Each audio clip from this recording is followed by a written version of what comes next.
আমি মোহাম্মদ সিফাত আলম চট্টগ্রাম থেকে লিখছি। আজ আমি যে ঘটনাটি শেয়ার করতে যাচ্ছি তা আমি আজ থেকে প্রায় ৩-৪ মাস আগে সংগ্রহ করেছিলাম আসমা আন্টির কাছ থেকে। আসমা আন্টির সাথে আমার পরিচয় পারিবারিকভাবেই। তিনি আমাদের আত্মীয়ের মতোই ছিলেন। তার কাছ থেকে ঘটনা নেয়ার পর আমি নানান কাজে ঘটনাটি লেখার কথা ভুলে গিয়েছিলাম, কিন্তু আজ আমি তার জন্য অনুতাপ করছি।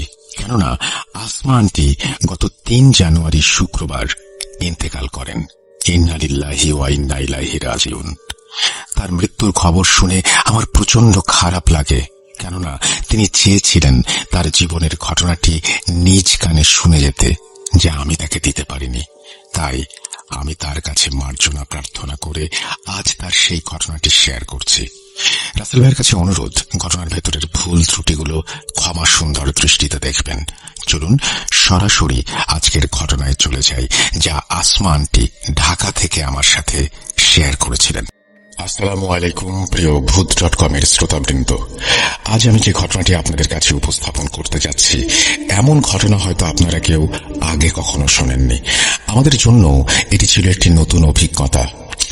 আমরা মুসলিম হিসেবে জিন জাতিকে বিশ্বাস করি এবং সেটাই আমাদের অবশ্য কর্তব্য। আমাদের মানব জাতির মতো জিন জাতিকেও আল্লাহ তাআলা স্বয়ং সৃষ্টি করেছেন।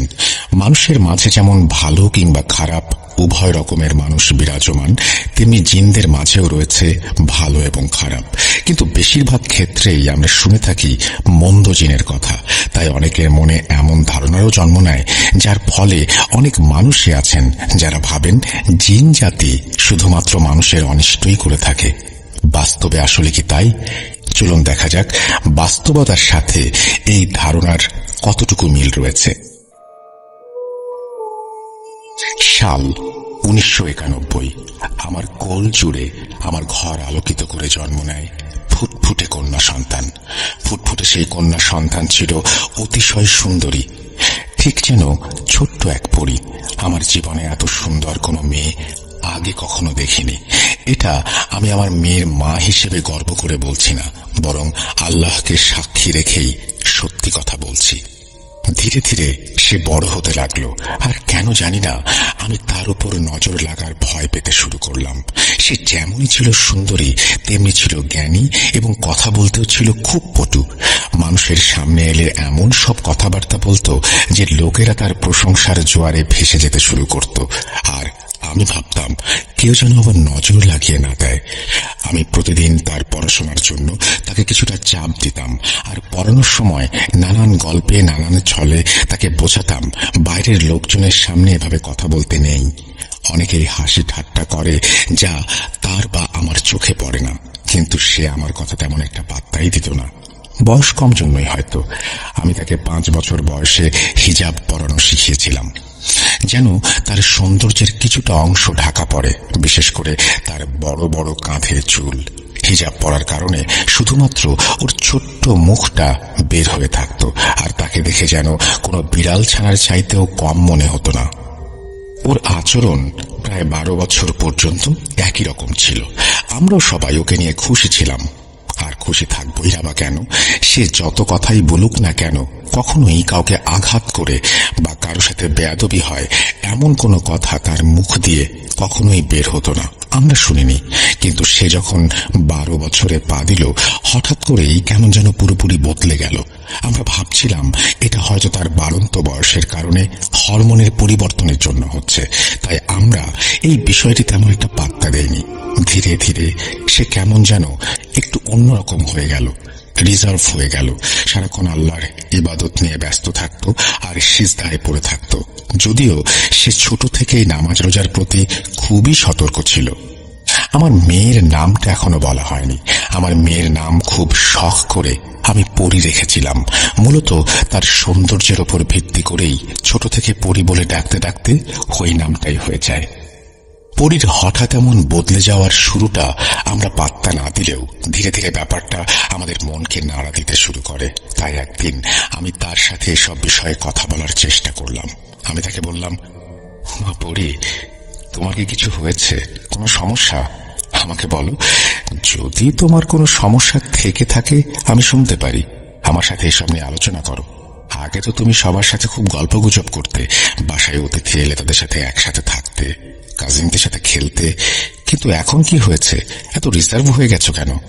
তুমি তো নিজেকে একেবারে ঘরে বন্দি করে রেখেছ।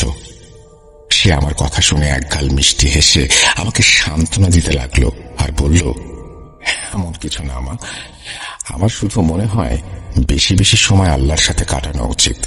আমি এতেই নিজের মনে প্রশান্তি খুঁজে পাই।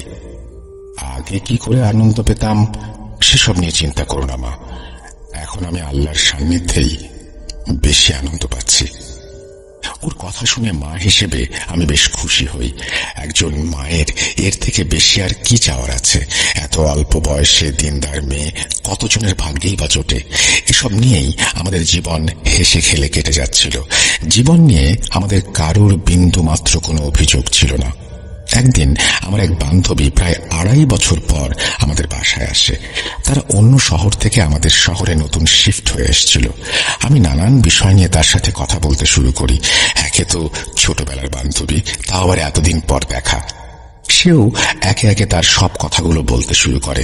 কথার এক পর্যায়ে সে জানায় তার নাকি বিদেশি 2টি তোতা পাখি আছে। সেই তোতা পাখি দুটিকে নাকি সে প্রায় 1 বছর ধরে পালে। কিছুটা দুঃখ নিয়ে সে আমাকে জানালো পাখি দুটি নাকি এখনো কোনো ডিম দিচ্ছে না। আমি তার মন খারাপ হতে দেখে তাকে সান্ত্বনা দিতে লাগলাম আর বললাম, দেখা যাবে, হয়তো শীঘ্রই তার পাখি দুটি ডিম দেবে ঠিকই। আমরা দুইজন মিলে এসব নিয়ে আলোচনা করছিলাম। হঠাৎ আমি দেখলাম আমার মেয়ে আমাদের ঘরে প্রবেশ করলো। সে যে আমার বান্ধবীর সাথে খুবই আদরের সাথে সাক্ষাৎ করলো আর খবরাখবর নিল এবং আমাদের সাথে বসে গেল, এটাতে আমি বেশ খুশি হয়েছিলাম। আমি অবাক হচ্ছিলাম যে আজ সূর্য কোন দিক দিয়ে উঠল, যে আমার মেয়ে আজ রুমের বাইরে বের হয়ে এসে আবার নিজে থেকে কথাও বলছে। বেশ ভালোই লাগছিল তার এই আচরণ দেখে। আমার বান্ধবীর সাথে সে অনেক কথাই বলল। যখন আমার বান্ধবী উঠতে লাগলো বাড়ি যাওয়ার জন্য, তখন আমার মেয়ে তাকে বলল, আন্টি, আপনি একটা কাজ করুন, আপনার বারান্দার সামনের দিক থেকে তোতাগুলোকে সরিয়ে দিন। আপনি তাদেরকে একটু ভেতরের দিকে আর পেছনের দিকে রেখে দিন, তাহলেই আপনার তোতারাও ডিম দিতে শুরু করবে। আমার মেয়ের কথা শুনে আমার বান্ধবী হাঁ করে আমার মেয়ের দিকে তাকিয়ে থাকে কিছুটা সময়। আমি অবাক হচ্ছিলাম এই ভেবে যে আমি বা আমার বান্ধবী কেউই পরীকে তোতা পাখি নিয়ে কোনো কিছু জানায়নি। পরে এই ভেবে নিজের মনকে মানিয়ে নেই যে সে হয়তো দরজার বাইরে থেকে রুমে প্রবেশ করার আগে আমাদের কথাগুলো শুনতে পেয়েছিল। এভাবে নিজেকে সামলানোর পরও আমার মাথায় অন্য এক চিন্তা ঘুরপাক খেতে লাগলো। আমার মেয়ে তো কখনো আমার বান্ধবীর বাড়ি দেখেই নেই। তারা তো এই শহরে এলোই 3-4 দিন আগে। তাহলে পরি কিভাবে জানলো যে তোতাগুলো বারান্দায় রাখা কিনা আর বারান্দার সামনের সাইডেই বা রাখা কিনা? আমার বান্ধবী পরির কথা শুনে বিচলিত মুখে হাসি দিয়ে মাথা নেড়ে সেখান থেকে চলে গেল। সে যাবার পরপরই আমি পরিকে জিজ্ঞেস করলাম, মা পরি, এটা কি ছিল? উত্তরে সে বলল, কিসের কথা বলছো মা? আমি তাকে আবার প্রশ্ন বুঝিয়ে দিয়ে পুনরায় উত্তরের জন্য অপেক্ষা করতে লাগলাম। সে আমাকে বলল, আমি তো তোমার ঘরের সামনে দিয়ে যাচ্ছিলাম, তখনই আন্টির কথাটা শুনলাম আর তাই ভেতরে চলে আসলাম। আমার তো আগে থেকেই কিছুটা তোতাদের নিয়ে অভিজ্ঞতা আছে। তারা ডিম না দিলে যদি তাদের জায়গা বদলানো হয়, তাহলে অনেক সময় তারা ডিম দিতে শুরু করে। আমার মেয়ে পাখি পালতো ছোটবেলা থেকে, তাই তার এই কথা আমার কাছে যৌক্তিকই মনে হয়েছিল। কিন্তু পাখি দুটি কোথায় রাখা আছে সেটা সে কিভাবে জানতে পারলো, এই প্রশ্নের উত্তর আমি তখনও পাইনি। আমি পুনরায় তাকে বললাম, আচ্ছা সেটা না হয় হলো, ঠিক আছে, কিন্তু এটা বলো তুমি কিভাবে জানলে যে তাদের তোতাগুলো কোথায় রাখা আছে? সে বলল, মা, সাধারণত লোকেরা তোতাদেরকে বা যে কোনো পাখিকে বারান্দার সামনের দিকেই রাখে। আমি শুধু আন্দাজ করেই কথাটা বলেছিলাম। আমি তার কথা শুনে চুপ করে গিয়েছিলাম, কেননা তার উত্তর তার স্থান থেকে তো সঠিকই ছিল, কিন্তু কেন জানি না বারবার মনে হচ্ছিল কিছু একটা তো অবশ্যই আছে যে আমি ধরতে পারছি না। এই ঘটনার প্রায় 7-8 দিন অতিবাহিত হয়। 7-8 দিন পর আমার বান্ধবী পুনরায় আমাদের বাড়িতে এলো। ঘরে ঢুকেই সে অত্যন্ত খোশ মেজাজে জানালো তার তোতারা নাকি ডিম দিতে শুরু করেছে। আমি তাকে জিজ্ঞাসা করলাম সে কি কোনো পদক্ষেপ নিয়েছিল কিনা যার ফলে তোতারা ডিম দিতে শুরু করলো। সে বলল, আমার মেয়ে যেমনটা বলেছিল সে নাকি শুধু তেমনটাই করেছে, অর্থাৎ সে পাখির জায়গা পরিবর্তন করেছে আর 1 সপ্তাহের মধ্যেই তোতারা ডিম দিতে শুরু করেছে। আমার বান্ধবী চাইছিল আমার মেয়েকে ডেকে এনে ধন্যবাদ জানাবে, কিন্তু যখন আমি মেয়েকে ডেকে আনতে গেলাম তখন সে বলল, আম্মু আন্টিকে বলো তার কাজ হয়ে গেছে, তিনি যেন আল্লাহর কাছে শুকরিয়া আদায় করেন, আমাকে শুকরিয়া জানাতে হবে না, আমি কিছু করিনি। যেহেতু আমার বান্ধবী পরীর সাথে দেখা করতে চেয়েছিল তাই আমি তাকে বলেছিলাম একটু বাইরে আসতে। বাইরে এসে সে যেন আন্টিকে শুধু সালামটা দিয়ে চলে যায়, কিন্তু সে বাইরে আসতে চাইল না। বাধ্য হয়ে আমাকে বাইরে গিয়ে আমার বান্ধবীকে বলতে হলো পরী ঘুমাচ্ছে। এভাবেই আমাদের দিন কেটে যেতে থাকে। কিছু সময় পর পরী স্কুলে যাওয়া বন্ধ করে দিল। নিজে থেকেই কোরআন হিফজ করার চেষ্টা করতে শুরু করলো। তার জোড়াজুড়িতে আমি এক মহিলা শিক্ষিকা নিয়োগ দিলাম তাকে হিফজ করানোর জন্য। আমি তার আচরণে এত পরিবর্তন দেখে মাঝে মাঝে খুশি হতাম, আবার কখনো কখনো বেশ বিরক্তও হতাম। এমন না যে আমার ঘরের পরিবেশ খুবই ধার্মিক টাইপের ছিল, কিন্তু তাকে দেখে ভালো লাগতো যে আল্লাহর পথে সে চলছে। কিন্তু সমস্যা ছিল একটাই, সে যে দুনিয়াদারি একেবারেই ছেড়ে দিয়েছিল। না সে আমাদের সঙ্গে কোথাও বের হতো, না তার কোনো বন্ধু ছিল। সে কেবল নিজেকে নিজের ঘরে বন্দি করে রাখত। একদিন আমার অন্য আর এক বান্ধবী আমাদের বাসায় এলো, যে কিনা আমাদের সব থেকে কাছের বান্ধবী ছিল। সে এসে আমার কাছে এক প্রকার কেঁদেই ফেলল। সে তার দুঃখের কথা আমাকে জানাতে শুরু করলো। সে বলেছিল যে তার স্বামী নাকি বাড়ির দিকে একদমই কোনো খেয়াল রাখছে না, এমনকি আমার বান্ধবীকেও নাকি সময় দিচ্ছে না। সকাল থেকে রাত পর্যন্ত বাইরেই থাকে, রাতে বাড়িতে আসলে তার মুড খারাপ থাকে। আমি তার কথা শুনতে শুনতেই খেয়াল করলাম আমার মেয়ে ঘরে ঢুকছে। আমার মেয়েকে দেখে আমার বান্ধবী তার চোখের পানি মুছে নিয়ে হাসতে হাসতে আমার মেয়ের সাথে কথা বলতে শুরু করলো। সে বলল, পরী তুমি তো অনেক বড় হয়ে গিয়েছো দেখছি, তুমি কেমন আছো মা? আমার বান্ধবী আমার মেয়ের সাথে সব ধরনের কথাবার্তাই বলছিল, যা সাধারণত বড়রা ছোটদের সাথে দেখা হলে বলে থাকেন। যখন সব কথা শেষ হলো তখন পরী কিছুটা সময় চুপ করে রইল। হঠাৎ সে আমার বান্ধবীকে জিজ্ঞাসা করল, আন্টি আপনার স্বামীর নাম কি? আমার বান্ধবী এই কথা শুনে একদম অবাক হয়ে গেল। সে ভাবতে লাগলো এত ছোট মেয়ে কেন তার স্বামীর নাম জানতে চাইছে। তবুও সে পরীর দিকে তাকিয়ে মুচকি হেসে তার স্বামীর নাম পরীকে বলল। আর আমার মেয়ে তার হাত ধরে কিছুটা সময় বসে কি যেন ভাবতে লাগলো। সে কোনো কথা বলল না। হঠাৎ উঠে দাঁড়িয়ে আমার বান্ধবীও আমাকে সালাম জানিয়ে আবার নিজের রুমে চলে গেল। যাবার আগে আমার বান্ধবীকে বলল বাড়ি ফিরে 2 রাকাত নফল নামাজ পড়ে আল্লাহর কাছে দোয়া করতে। আমার বান্ধবীও চলে গেল, কিন্তু পরের দিন সে আবার আমাদের বাড়িতে এলো। এবারে তাকে খুব খুশি খুশি মনে হচ্ছিল, যেন সে কোনো লটারি জিতে গেছে। সে আমাকে বলতে লাগলো যে তার স্বামী রাতের বেলা বাড়ি এসেছিল আর তার জন্য নাকি বিশাল বিশাল সব উপহারও নিয়ে এসেছিল। তার স্বামী তার কাছে নাকি হাত জোর করে মাপ চাইছিল আর বলছিল, মাফ করে দাও আমায়। এই বলে সে নিজের মুখেই নাকি স্বীকার করে সে অন্য এক মহিলার সঙ্গে জড়িয়ে গিয়েছিল। ওই মহিলার কাছে নাকি সে প্রতারণার শিকার হয়েছে। সে নাকি নিজের ভুল বুঝতে পেরেছে। আমার বান্ধবীও তাকে মাফ করে দেয়। তার কথা শুনে আমার কাছে কিছুই বোধগম্য হচ্ছিল না। সে অনর্গল নিজের মতো করে কথা বলে যাচ্ছিল। সে বলল, তোর মেয়ে তো খুব বুঝদার দেখি। দেখ, কালই সে আমার স্বামীর নাম জিজ্ঞেস করেছিল আর আমাকে 2 রাকাত নফল নামাজ আদায় করতে বলেছিল। 1 রাতের মধ্যেই সে সোজা হয়ে গেছে। আমার বান্ধবীর কথা শুনে আমি কি ভাববো না ভাববো কিছুই বুঝতে পারছিলাম না।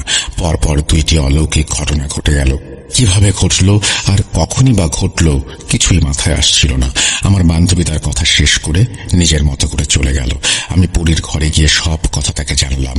তাকে বললাম আমার বান্ধবীর স্বামী ঠিক হয়ে গেছে। সে শুধু একটা কথাই বলল, আলহামদুলিল্লাহ। আমি বললাম, এসব কি হচ্ছে পরী? তুমি কেন তার স্বামীর নাম জিজ্ঞেস করেছিলে? এমন চলতে থাকলে লোকজন তোমার সম্পর্কে নানা কথা বলতে শুরু করবে। তুমি এটা চাও? সে বলল, আম্মু আমি তো শুধু নিঃস্বার্থভাবে আল্লাহর দরবারে দোয়া করি আর আল্লাহ তাআলা আমায় কবুল করে নেন। এখানে কেউ কেন কিছু বলবে? আর বললেই বা কি আসে যায় আম্মু? আমি কারো কোনো ক্ষতি করেছি নাকি কোনো অন্যায় করেছি? দোয়া করা কি অন্যায় আম্মু, তুমি বলো? তার কথাবার্তার স্পষ্টতা আমাকে প্রতিবারের মতো এবারও চুপ করিয়ে দিল। সে কথা জানে প্রচুর, অল্প কথা বললেও এমন জ্ঞানী কথা বলতো যে তার কথা শুনে কখনোই মনে হতো না এই কথা 12 বছর বয়সী কোনো মেয়ের দ্বারা বলা সম্ভব। আমি এই ঘটনা দুটির পর যা ভাবছিলাম তাই হলো। পরীর কিছু কথা মানুষের মাঝে পরিচিতি পেতে শুরু করলো। শুরু হয়ে গেল নতুন এক অধ্যায়ের। যে যখনই কারো কোনো সমস্যার কথা আমাকে জানাতো বা আমার সামনে কোনো দুঃখের কথা বলতো, আমার মেয়ে সেখানে নিজ থেকেই হাজির হয়ে যেত এবং কিভাবে যেন তার সমস্যার সমাধান করে দিত। একদিনের কথা না বললেই না, আমার এক আত্মীয়া আমাদের বাসায় এসেছিলেন। তিনি বলছিলেন তার স্বামীর নাকি শারীরিক এবং মানসিক অবস্থা খুবই খারাপ। অনেক ডাক্তার দেখিয়েও কিছু হচ্ছে না। যেহেতু আমি জানতাম কেউ যখন তার সমস্যা জানাতে আসতো আমার মেয়ে কিভাবে যেন টের পেয়ে যেত আর আমাদের রুমে চলে আসতো, তাই আমি এমন সময়ে বারবার দরজার দিকে তাকাতাম, ভাবতাম কি জানি আমার মেয়ে কখন চলে আসে। এবং সত্যিই তাই হয়েছিল। কিছুক্ষণের মধ্যে আমি দেখলাম আমার মেয়ে হাতে একটা শপিং ব্যাগ নিয়ে এসেছে। সে ওই মহিলার কাছে গিয়ে বলল, এই ব্যাগে 30টা আজওয়া খেজুর আছে, যা আপনার স্বামীকে প্রতিদিন পানির সাথে মিশিয়ে সেই পানি পান করাতে হবে। আগের রাতে ঘুমানোর আগে পানিতে খেজুর ডুবিয়ে রেখে পরদিন সকালে খালি পেটে সেই পানি পান করাতে হবে। এভাবে 10 দিন খেতে হবে। আমার মেয়ের কথা শুনে সেই খেজুর নিয়ে আমার আত্মীয়া বাড়ি ফিরে গেলেন। বিশ্বাস করুন, 1 সপ্তাহের মধ্যেই সেই মহিলার স্বামী পুরোপুরি সুস্থ হয়ে গেল। আমি একের পর এক শুধু অবাকই হচ্ছিলাম। অন্যদিকে যাদের সমস্যা সমাধান হচ্ছিল তারা পরে গিয়ে অন্যদের আমার মেয়ের কথা বলছিল। কিন্তু আমরা এসব ব্যাপারে বেশ ঘাবড়ে যাই।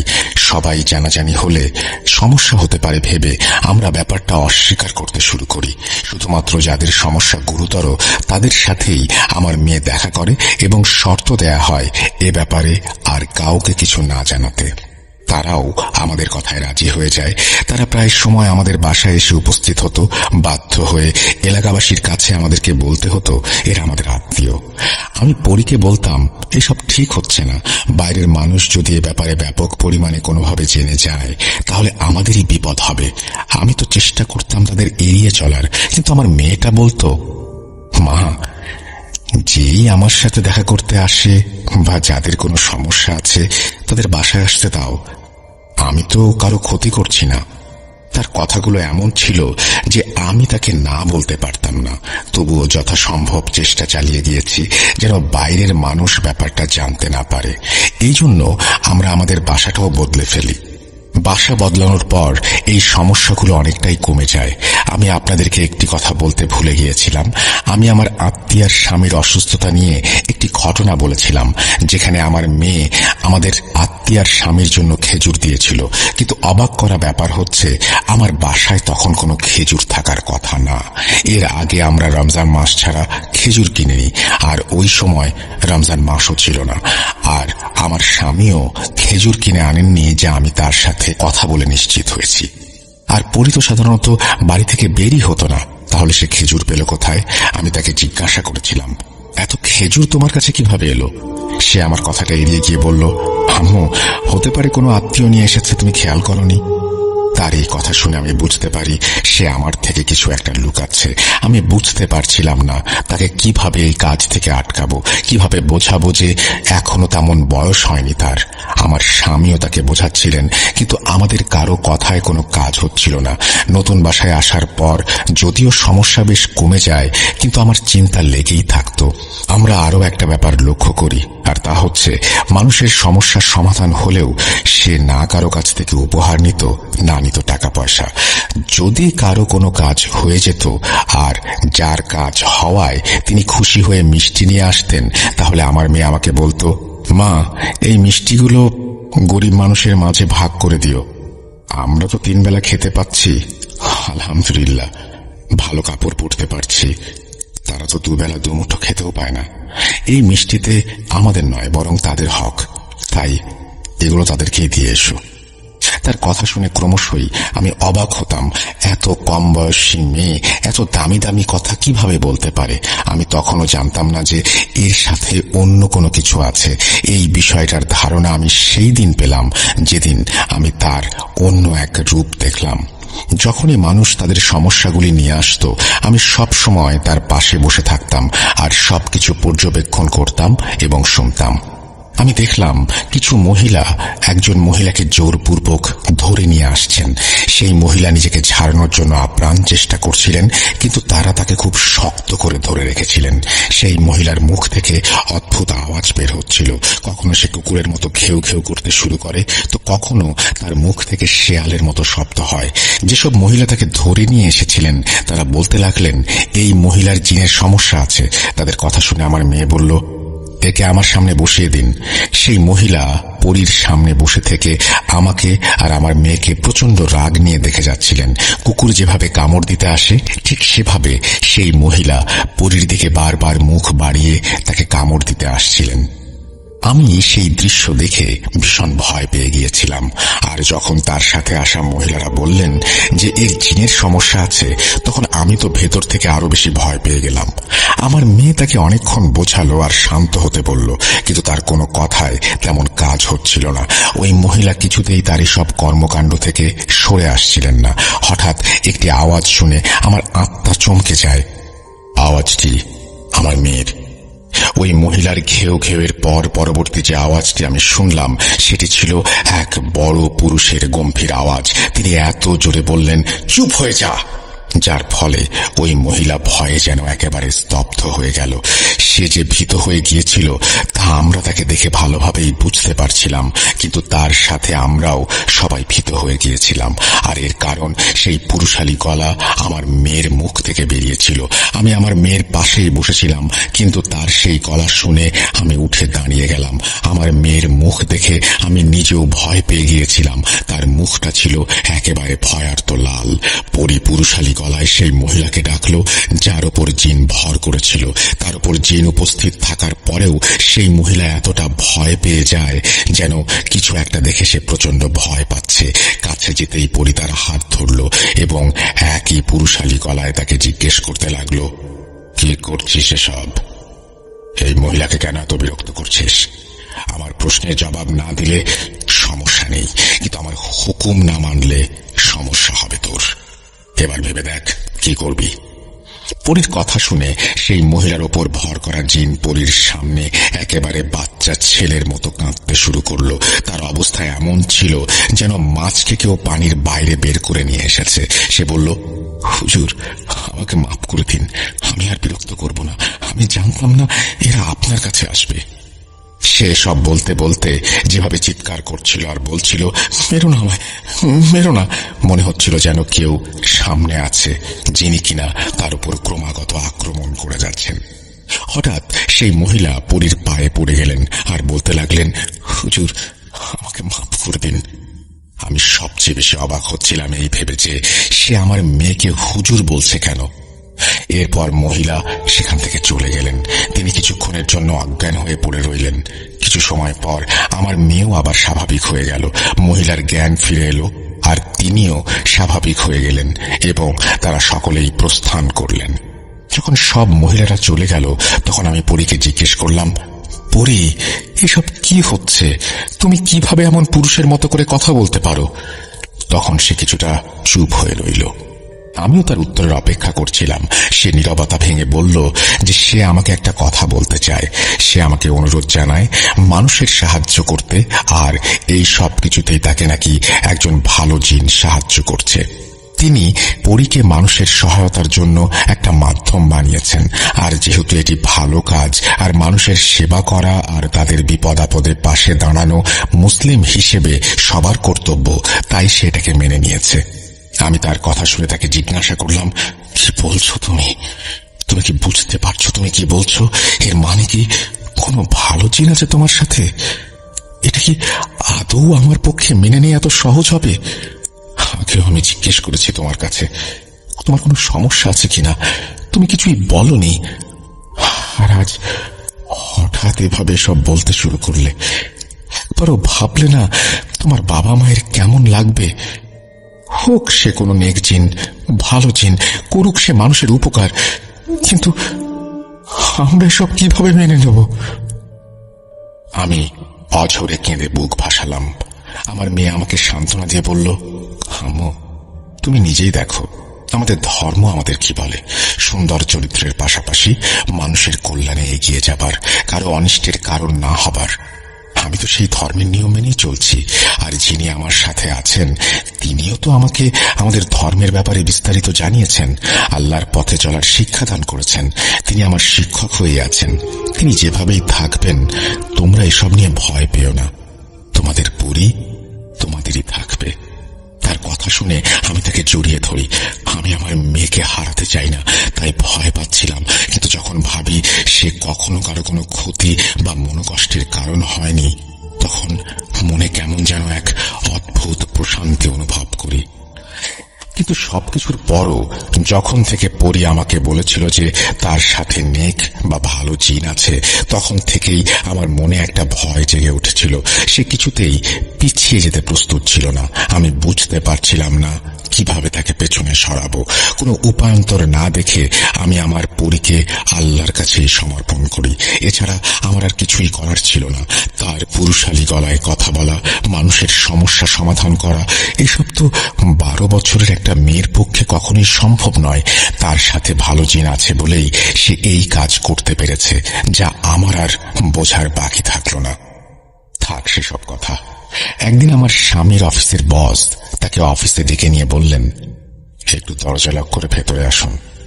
আমার স্বামী বসের কেবিনে প্রবেশ করার পর বস তাকে বললেন, আমি আপনার মেয়ের ব্যাপারে কিছু কথা শুনেছি, এই কথাগুলো কি সত্যি? বসের এমন প্রশ্ন শুনে আমার স্বামী বেশ ঘাবড়ে যান আর এসব অস্বীকার করতে শুরু করেন।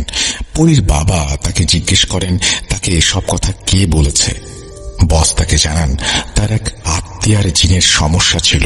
সে কুকুরের মতো ঘেউ ঘেউ করত আর প্রচন্ড আক্রমণাত্মক হয়ে উঠেছিল। আমার মেয়ের চিকিৎসায় সে এখন পুরোপুরি সুস্থ। আমার স্বামী বুঝতে পারলেন তার বস কোন মহিলার ব্যাপারে কথা বলছেন। তিনি সবই জেনে গেছেন জিনের ব্যাপারে। তিনি বসকে বললেন, স্যার, আমি জানি না আসলে কি সত্যি কি মিথ্যা, কিন্তু লোকজন বলেন যে তাদের সমস্যাগুলো নাকি মিটে যায়। এটা শুনে তার বসের চোখে পানি চলে এলো। তিনি বললেন, আমি গত 10 বছর ধরে এত বড় এক পরীক্ষার মধ্যে আছি, তোমাদের সে কথা কি আর বলবো। তারপর তিনি কাঁদতে কাঁদতে আমার স্বামীকে বললেন, আমার একটা ছেলে আছে, তার বয়স প্রায় 30 বছর। 20 বছর বয়স পর্যন্ত সে খুব ভালোই ছিল, নিয়মিত কলেজে যেত, অনেক বন্ধুও ছিল। কিন্তু এরপর কি যে হলো কেউ জানে না। সে লোকজনের উপরে হামলা করতে শুরু করলো। তার মস্তিষ্কের অবস্থা এমন মনে হচ্ছিল যেন ভেতর থেকে তা পুরোপুরি নষ্ট হয়ে গেছে। গত 10 বছর ধরে বিশ্বের নানান প্রান্তে ছুটে বেড়াচ্ছি, ডাক্তার দেখিয়েছি, কিন্তু কোনো চিকিৎসাতেই তার বিন্দু মাত্র কোনো উন্নতি হয়নি। বলতে গেলে আমার চেষ্টায় 1% সফলতাও পাইনি। সে এতটাই বেপরোয়া আর হিংস্র হয়ে উঠেছে যে গত 10 বছর ধরে আমরা তাকে শেকল দিয়ে বেঁধে রেখেছি। তাকে ঘুমের ইঞ্জেকশন দিয়ে ঘুম পাড়ানো হয়। সে সারাদিন শুধু পাগলের মতো চিৎকার করে। বসের ছেলের এই অবস্থার কথা শুনে বসের চোখে পানি দেখে আমার স্বামীর চোখেও পানি চলে এসেছিল। বস তাকে অনুরোধ করেন পরীর সাথে ব্যাপারে কথা বলার জন্য। আমার স্বামী তার বসকে আশ্বাস দেন যে তিনি পরীর সাথে এই ব্যাপারে কথা বলবেন। রাতে যখন আমার স্বামী বাড়ি ফিরে এলেন, তখন তিনি সরাসরি পরীর ঘরে চলে গেলেন এবং সবকিছু তাকে জানালেন। পরী তখন তার বাবার কাছে সেই ছেলের নাম জানতে চাইল। আমার স্বামীর মনে পড়ল তিনি সেই ছেলের নাম জিজ্ঞাসা করতে ভুলে গেছেন। তিনি আগামী দিন ছেলের নাম জেনে আসবেন বলেন। পরের রাতে যখন পরীর বাবা বাসায় এলেন, তিনি তখন বসের ছেলের নাম জেনে এসেছিলেন। পরীকে নাম বলার পর পরী বাবাকে বলল, আব্বু, আমাকে 3 দিন সময় দিন, তারপরই আমি ওই ছেলের সম্পর্কে জানাতে পারবো। দেখতে দেখতে 3 দিন পার হয়ে গেল। পরী বলল, সেই ছেলের একটা না, বরং অনেক সমস্যা আছে, আর এই সমস্যাগুলো তার সাথে হয়েছে কারণ সে কালো জাদু শেখার চেষ্টা করেছিল, কিন্তু তাতে সে ব্যর্থ হয়। আমার স্বামী পরীর বলা কথাগুলো তার বসকে জানিয়ে দেয়। বস এটা শুনে নিজের চেয়ার থেকে লাফিয়ে উঠে বললেন, ভাই, তোমার মেয়ে তো 100% ঠিক বলেছে। আসলে তার এই কথা পুরোপুরি সত্যি। ছোটবেলায় আমার ছেলে খারাপ সঙ্গে পড়ে গিয়েছিল আর খারাপ বন্ধুদের সাথে মিশে জাদু টোনা শিখতে শুরু করেছিল। তারপর থেকেই তার সাথে সবকিছু ঘটতে শুরু করে। অনেক বাধা দেবার পরেও লুকিয়ে লুকিয়ে সে সব করত। এরপর আমার স্বামীর বস আমার স্বামীর পায়ে পড়ে যান। ভাই, দয়া করে তোমার মেয়েকে বলে আমার বাচ্চার চিকিৎসা করিয়ে দাও, এই কাজে যত টাকা লাগে আমি দেব। বসের এমন ব্যবহার দেখে আমার স্বামী আর মানা করতে পারলেন না। আমার স্বামী তাকে বললেন চিন্তা না করতে, পরিয়ে সব করতে কোনো টাকা নেয় না, আর যদি তার পক্ষে সম্ভব হয় তাহলে সে অবশ্যই চিকিৎসা করবে। আমার স্বামী বাড়ি ফিরে এসে পরির সাথে এই বিষয়ে কথা বলল। পরি সব শুনে বলল, বাবা, আমি তো প্রস্তুত আছি, কিন্তু আমার সঙ্গে যিনি আছেন তিনি আমাকে এই কাজ করতে দিতে চাচ্ছেন না। পরির কথা শুনে আমি পরীকে জিজ্ঞেস করলাম, এর মানে কি আম্মু? সে বলল, মা, যিনি আমার সাথে আছেন তিনি বলছেন যে এই কাজ করতে গিয়ে আমার জীবন বিপন্ন হতে পারে। তিনি আমাকে নিজের মেয়ের মতো দেখেন, তাই তিনি আমাকে এই কাজ করার অনুমতি দিতে চাইছেন না। এই কথা শুনে আমি এবং পরির বাবা দুজনেই খুব চিন্তায় পড়ে গেলাম। পরির বাবা বললেন, আমি কালই আমার বসকে সব বলবো। আমরা আমাদের মেয়ের প্রাণের ঝুঁকি নিয়ে কোনো কিছু করতে পারি না। বাবার কথা শুনে পরি বলল, বাবা, এসবের কোনো দরকার নেই। আমি আমার সাথে থাকা জিনকে রাজি করাবো। জীবন ও মৃত্যু তো আল্লাহর হাতে। যদি আমার ভাগ্যে থাকে তাহলে এভাবেই আমার মৃত্যু হবে, আর যদি অন্যভাবে লেখা থাকে তবে তাই হবে। কার মৃত্যু কিভাবে হবে সে ব্যাপারে স্বয়ং আল্লাহ ব্যতীত আর কেউ জানেন না। তোমরা নিয়ে ভেবো না। আর মা, তুমি না আমাকে আল্লাহর কাছে সোপর্দ করেছ, তাহলে এসব নিয়ে কেন দুশ্চিন্তা করছো? অনেক কথা খরচের মাধ্যমে সেই রাতে পরি আমাদেরকে কিভাবে জানি না রাজি করিয়ে ফেলে। পরবর্তী 1 সপ্তাহ পর্যন্ত পরি আমাদের সাথে এই বিষয়ে আর কোনো কথাই বলেনি। তারপর 1 সপ্তাহ পরে সে বাবার কাছে গিয়ে বলল, আব্বু, আমি তাকে রাজি করিয়ে নিয়েছি। এখন আমি সেই ছেলের চিকিৎসা করতে চাই। তুমি আঙ্কেলকে জানিয়ে দাও, আজ রাতেই আমি যেতে চাই। যখন আমার স্বামী তার বসের সঙ্গে যোগাযোগ করলেন, এই ব্যাপার জানালেন, তখন তিনি সেই মুহূর্তেই আমাদের নিতে চলে এলেন। যখন আমরা তাদের বাড়িতে পৌঁছালাম তখন আমরা হতভম্ব হয়ে গেলাম। তার শক্তির ঊর্ধ্বে আমার স্বামীর বস আমাদের 3 জনকে ছেলের ঘরের দিকে নিয়ে গেলেন। তাদের ছেলের অবস্থা দেখে আমারই চোখে পানি চলে এলো। তার মুখ, তার চুল আর দাড়ির জন্য দেখাই যাচ্ছিল না। জটা ধরা চুল আর দাড়ির জন্য তাকে দেখে বদ্ধ উন্মাদ মনে হচ্ছিল। তার মুখ থেকে লালা বের হচ্ছিল ক্রমাগত। যখনই আমরা দরজা খুলে সেদিকে তাকালাম, সে এমন ভাবে আমাদের উপরে ঝাঁপিয়ে পড়ল যেন কোনো পাগল কুকুরের মতো সে আমাদের উপর হামলা করার জন্য এগিয়ে আসছিল, কিন্তু শেকলে বাঁধা ছিল জন্য সে আটকে গেল। এরপর আমার মেয়ে আমাদের 3 জনকে বলল, আপনারা সবাই রুম থেকে বেরিয়ে যান। যত খুশি আওয়াজ আসুক বা যাই হোক, আপনারা কেউ ভেতরে আসবেন না যতক্ষণ না আমি নিজে থেকে আপনাদের ডাকবো। আমি আমার মেয়েকে একা সেই রুমে যেতে দিতে প্রচন্ড ভয় পাচ্ছিলাম। আমাকে দেখে পরি আমার অবস্থা বুঝতে পেরেছিল, আর তাই সে আমাকে বলল, মা, চিন্তা করবেন না, আমি একা নই, আল্লাহ আমার সাথে আছেন। তাহলে এখন আল্লাহর কাছে সুপর্দ করে দিয়ে আপনারা যান। এই কথা বলে হাসি মুখে আমার মেয়ে ভেতরে চলে গেল। যখন দরজা বন্ধ হলো, মনে হলো ভেতরে যেন যুদ্ধ হচ্ছে আমার। কখনো মনে হচ্ছিল যেন ভেতরে বোমা ফাটছে, আবার প্রচন্ড জোরে চিৎকার আর কান্নার আওয়াজ ভেসে আসছে। সেই রুমের ভেতরে কি হচ্ছে আমি কিচ্ছু জানি না। আমি জানি না কি ঘটে চলেছে। আমার মন ভেঙে যাচ্ছিল, কারণ আমার ছোট্ট মেয়ে, আমার পরি ভেতরে একা। 1 ঘন্টা আমার জন্য একেবারে কোনো কেয়ামতের থেকে কম ছিল না। তারপর আমি আমার মেয়ের হালকা আওয়াজ শুনলাম। আমি দরজা খুলে যখন ভেতরে গেলাম তখন দেখলাম সেই ছেলে অজ্ঞান হয়ে পড়ে আছে আর আমার মেয়ে আধা অজ্ঞান। আমরা দ্রুত মেয়েকে নিয়ে হাসপাতালে ছুটলাম। তাকে হাসপাতালে ভর্তি করানো হলো। সে খুবই দুর্বল হয়ে পড়েছিল। ডাক্তাররা বলেছিলেন তাকে 1 সপ্তাহ পর্যবেক্ষণে রাখতে। সে সময় ধীরে ধীরে ডেঙ্গু ছড়াতে শুরু করেছিল। পরীক্ষা নিরীক্ষার পর জানা গেল আমার মেয়ের ডেঙ্গু হয়েছে। আমাদেরকে তার সঙ্গে দেখা করার উপরে নিষেধাজ্ঞা জারি করা হলো। খুবই খারাপ অবস্থা হয়ে গিয়েছিল তখন। মাত্র 3 দিনের মাথায় আমাদের পছন্দের আর আমাদের আদরের পরি আল্লাহর কাছে চলে গেল। আমার স্বামী বলেছিলেন তার জানাজায় নাকি হাজার হাজার লোক হয়েছিল। আমার স্বামী আরো বলেছিলেন জানাজায় নাকি অনেকে প্রায় দেখতে একই রকমের বৃদ্ধ ছিলেন, যাদের পরনে ছিল লম্বা সাদা জুব্বা। আমার স্বামীর মতে মেয়ের জানাজায় জিনও সামিল হয়েছিল।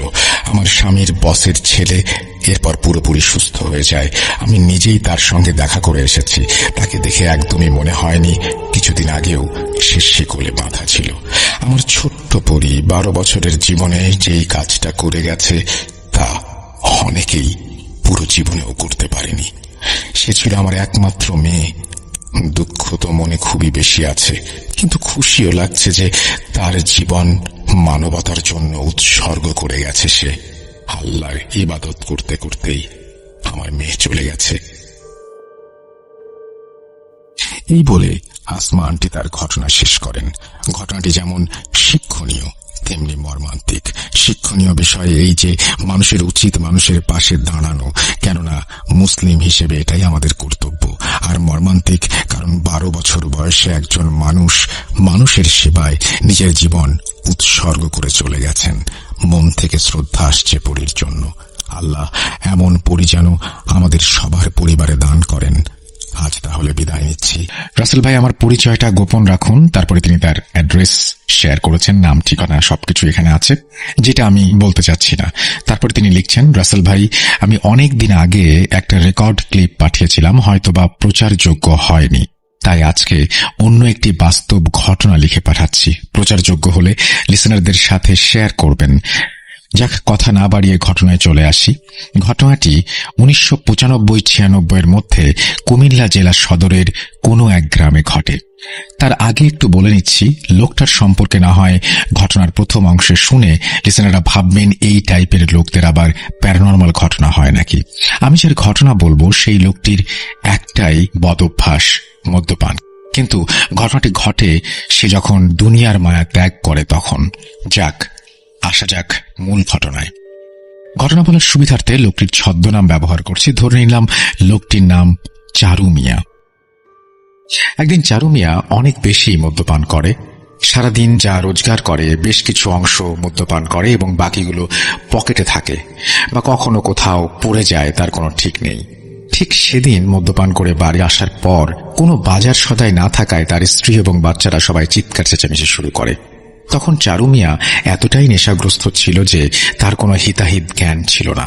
সে তখন ঘর থেকে তরকারি কাটার একটা বটি নিয়ে এসে বলে সবাইকে জবাই করে ফেলবেন। তার আশেপাশের অনেক লোক তখন জড়ো হয়ে গেছে। সবাই যখন চেষ্টা করছে ওর হাত থেকে বটিটি নিতে, তখন সে চাচ্ছে কাউকে না কাউকে আঘাত করতে। এক পর্যায়ে উপস্থিত সমস্ত লোকজন ভাবেও নি এমন একটা ঘটনা ঘটবে। চারু মিয়া কাউকে আঘাত করতে না পেরে নিজের গলায় বটি চালিয়ে দেয়। তখন উপস্থিত সবাই যারা ছিল তারা সবাই অনেকে ভয় পেয়ে যায়। তখন মুহূর্তের মধ্যেই তার হাত থেকে বটি পড়ে যায় এবং অতিরিক্ত রক্তক্ষরণের ফলে সে মাটিতে লুটিয়ে পড়ে। সবাই তাকে ধরতে আসবে, তখন আচমকা 2 হাতের 2 আঙুল দিয়ে গলায় একটা টান দেয়। ততক্ষণে 2-3 জনে সে গামছা দিয়ে গলা পেঁচিয়ে হাসপাতালে নিয়ে যাওয়ার ব্যবস্থা করে ফেলেছে। কিন্তু হাসপাতালে যাবার আগেই পথেই সে মারা যায়। এখান থেকেই মূল ঘটনার শুরু। সে আত্মহত্যা করলেও সে যেহেতু সুস্থ মানুষ ছিল না, তাই গ্রামের কবরস্থানে তাকে দাফন করতে কোনো বাধা ছিল না এবং দাফন কাজও অনেক দ্রুত করা হয়। তার মৃত্যুতে যারা উপস্থিত ছিল তাদের অনেকেই সেই চোখের সামনে ভয়ানক আত্মহত্যা দেখে মারাত্মকভাবে ভয় পেয়েছিল। গ্রামের যে কবরস্থানে তাকে দাফন করা হয়েছে তার পাশেই যাতায়াতের রাস্তা এবং অন্য পাশে বিশাল দিঘির সমান, কিন্তু সবাই পুকুর বলে। আর ঘটনা যখন 1995 সালের, তখনকার সময় সন্ধ্যার পরে এই রাস্তায় মানুষের যাতায়াতটা অনেকটা কম ছিল। যেদিন তাকে দাফন করা হয় তার পরদিন থেকেই এই গ্রামের এবং পাশের গ্রামের যারাই এই রাস্তা দিয়ে একটু রাত করে যাওয়া আসা করে তারাই দেখে চারু মিয়া রাস্তার পাশে হাঁটাহাঁটি করছে, কেউ বা দেখে কবরস্থানের দেয়ালের উপরে হাঁটাহাঁটি করছে। তখন অনেকেই ডাক দেয় কিন্তু সাড়া পায় না, ভাবে হয়তোবা আজকে বেশি নেশা করেছে তাই এমনটা হচ্ছে। কিন্তু সেই মানুষগুলো যখন বাড়িতে ফেরে এবং জানতে পারে যে চারু মিয়া আর এই পৃথিবীতে নেই, তখন তারা ভাবে তাহলে আমরা কাকে দেখলাম। মাঝরাতে আশেপাশের মানুষগুলো রাতে সজাগ হলে কেন যেন একটা শব্দ পায় কবরস্থান থেকে, আর অনেকগুলো কুকুরের ঘেউ ঘেউ আওয়াজ। সপ্তাহখানেক পরের ঘটনা, ভয়ঙ্কর এক ঘটনা। চারু মিয়ার পাশের বাড়ির এক লোক ব্যবসার কাজে বাইরে ছিলেন এবং অনেকদিন ধরেই সেখানে ছিলেন। তিনি যেদিন বাড়ি ফিরবেন ওই কবরস্থানের কাছাকাছি আসতেই চারু মিয়াকে দেখেন। তখন বলেন, চারু ভাই, এত রাতে কি করো এখানে? বাড়ি চলো। তখন চারু মিয়া আস্তে আস্তে হাঁটছে। ওই লোক আবার বলল, চলো না, আমি বাড়ি নিয়ে যাব। এই বলে যখন লোকটি চারু মিয়ার হাতটা ধরল, ঠিক তখনই চারু মিয়া মাথা উঠিয়ে তাকালো।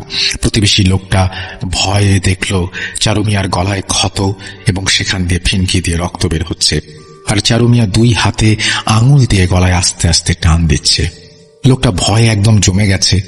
যখন তার সামনে চারু মিয়া ভীষণ বাজেভাবে একটা হাসি দিল, লোকটা তখন জোরে একটা চিৎকার দিয়ে মাটিতে পড়ে যায়। তার যখন জ্ঞান ফেরে, কবরস্থানে পাশের বাড়িতে বাড়ির অনেক মানুষ তাকে ঘিরে আছে, কিন্তু সেই ভদ্রলোক প্রায় 3 দিন কোনো কথাই বলতে পারে না। আর এই 3-4 দিন তার ভীষণ জ্বর হয়। পরে সবাইকে বলে তার সাথে কি ঘটনা ঘটেছিল। সবাই বলে চারু মিয়া তো আর নেই, মারা গেছে। তখনকার সময় যোগাযোগ ব্যবস্থা তেমন ভালো ছিল না, কে তাকে ফোনে জানাবে চারু মিয়া নেই। তারপর ধীরে ধীরে সবার মধ্যে ছড়িয়ে পড়ল। সন্ধ্যার পর কেউ আর একা রাস্তায় বের হতে সাহস করে না। অনেকেই এই এলাকায় আসলে দূর থেকেই অপেক্ষা করে আরো লোকজন আসলে একসাথে যাবে বলে। পাড়ার অনেক ছেলেমেয়েরাই যখন 10-12 জন একটা গ্রুপ বানায়, 2-1 জন কেউ আসলে তাদের রাস্তা পার করে দেয়। আর একদিনের ঘটনা। লেখাটা অনেক বড় হয়ে যাচ্ছে, আমি ছোট করার চেষ্টা করছি। আসলে সম্পূর্ণ ঘটনা বলতে গেলে ইমেইলে অনেক বড় হয়ে যাবে। আরেকদিন এলাকার এক মুদি দোকানদার তার দোকানের মালামাল কিনে এলাকার একটা রিকশায় দিয়ে উনি সাইকেল দিয়ে পিছে পিছে আসছিলেন। রাত তখন প্রায় 9টা বাজবে। হঠাৎ মাঝ রাস্তায় তার সাইকেলের পাংচার হয়ে যায় এবং রিকশাওয়ালা ভাইকে তিনি ডাকলেও রিকশাওয়ালা ভাই শুনতে না পেয়ে চলে যায়। তখন দোকানি কি করবেন, এত রাতে সাইকেল মেরামতের দোকানও বন্ধ, কোনো উপায় না পেয়ে হাঁটা ধরলেন। তার মধ্যে সে ভয় পেতেও শুরু করলেন। এতখানি রাস্তা হেঁটে যাবেন, কিন্তু কবরস্থানের পাশ দিয়ে যাবার সময় কি হবে? ওইদিকে রিকশাওয়ালা ভাই কবরস্থানের কাছাকাছি আসতে দেখে দূর থেকে সাদা কোনো মানুষের অবয়বের মতো কিছু একটা মুভ করছে। সে তখন থেমে গেল আর পেছনে ফিরে দেখল দোকানি নেই। রিকশাওয়ালা চিন্তিত হয়ে পড়লেন, উনি আবার কোথায় গেলেন? আমি একা কিভাবে যাব? রিকশাওয়ালা ভাই অনেকক্ষণ অপেক্ষা করতে করতে কাউকে না পেয়ে চিন্তা করলেন একাই যাবেন। তখনই সাদা অবয়বটি মনে হচ্ছে ধীরে ধীরে কাছে এগিয়ে আসতে লাগলো। তিনি রিকশাটি একটা সাইডে রেখে সেই বড় পুকুরের পাড় দিয়ে ওই পারে যাওয়ার জন্য হাঁটা দিলেন। বলে রাখা ভালো, পুকুরের 2 পারে কিছুটা জঙ্গল ও কয়েকটা কবর রয়েছে, সেগুলো সবই পারিবারিক। এখান দিয়ে সন্ধ্যার পরে কেউ যায় না, যদিও কেউ কখনো কিছু দেখেনি। এখন রিকশাওয়ালা ভাইয়ের কাছে যেন চারু মিয়ার কবর থেকে এই জঙ্গলের রাস্তা অনেক ভালো। তিনি অনেকক্ষণ হাঁটার পর অপর পাশে গিয়ে দেখেন এলাকার ছেলেগুলো নেই। রিকশাওয়ালা ভাই চেনেন সবাইকে, উনি 2-3 জনকে ডাক দিলেন, তারা আসতে চাইছিল না।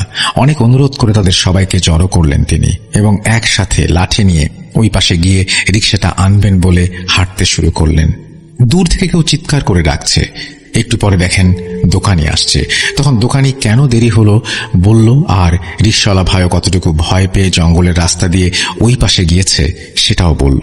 ওই পাশে গিয়ে ছেলেগুলো বলল এক কথা, তারা আজকে শুধুমাত্র 3 জন করে 2 পাশে ছিল। 2 পাশে তারাই দেখলো কবরের ওপর অদ্ভুত ধরনের একটা আলো জ্বলছে আর নিভছে। এটা দেখে তারা কেউ ভাবছে একবার রাস্তায়, একবার কবরস্থানের দেয়ালের উপর কেউ যেন হাঁটাহাঁটি করছে। পরে 2 পাশে ছেলেরা জোরে চিৎকার করে একে অপরকে ডাক দিতে লাগলো। তখন আশেপাশের বাড়ি থেকে মানুষ বেরিয়ে আসলো এবং জিজ্ঞেস করলো কি হয়েছে। তখন তাদেরকে ঘটনা বললে তারা কিছুই দেখতে পায় না। পরে ওই পাশে ছেলেগুলোকে নিয়ে আসতে দেখে তারাও অনেক ভয় পেয়েছে। এরপর যে যার বাড়ি চলে যায়। গ্রামবাসীর মধ্যেও একটা আতঙ্ক ছড়িয়ে পড়ে। তারা পাশের 2 গ্রামে পরের এক মসজিদের হুজুরের কাছে যান, কেননা ওই হুজুর অনেক কামেল বান্দা ছিলেন। হুজুর পরদিন সন্ধ্যার পর আসলেন এবং গ্রামবাসীকে বললেন, এটা ভয়ের কিছু নেই, চারু মিয়ার মৃত্যুটা অস্বাভাবিক মৃত্যু, তাই একটা দুষ্টু জিন সুযোগ পেয়ে এই কাজ করেছে। মানুষ যখন ভয় পাওয়া শুরু করলো তখন ওই জিন ইচ্ছে করেই সবাইকে আরো ভয়ঙ্কর ভাবে ভয় দেখাতে শুরু করলো। আর চারু মিয়ার দাফনে হয়তোবা কিছু ভুল ছিল। যাক, এশার নামাজের পর তোমরা সবাই আসো, আমি গায়েবানা জানাজা পড়ে দোয়া করে দেব, ইনশাল্লাহ আর কোনো সমস্যা হবে না। হুজুর এই গ্রামের মসজিদে এশার সালাত আদায় করে তার নিয়ম মতো জানাজা এবং দোয়া করে চলে যান। পরবর্তীতে আর কোনো সমস্যা না হলেও মানুষজন সন্ধ্যার পর একা আসা যাওয়া করতেন না সেই রাস্তা দিয়ে। এই ছিল ঘটনা। ইমেলটা বড় হয়ে গেল, অনেক কিছুই বাদ দিতে হয়েছে। আর আমরা 2000 সালে এই গ্রামে জমি কিনি, বাড়ি করি। একই সূত্রে এই ঘটনাটি শুনতে পাই। ছোট বড় সবারই মুখে এই ঘটনা শোনা যায়। তাই রাসেল ভাই, আমি 100% সত্য ঘটনা এটাকে বলবো। প্রচারযোগ্য হলে প্রচার করবেন, আর ঘটনা সিলেক্টেড হলে আমাকে জানাবেন। এই প্রথম আমি অনেক বড় একটা লেখা লিখলাম। লেখার অভিজ্ঞতা নেই, জানি না লেখায় ভুল হয়েছে কিনা। যদি ভুল হয় ক্ষমা সুন্দর দৃষ্টিতে দেখবেন।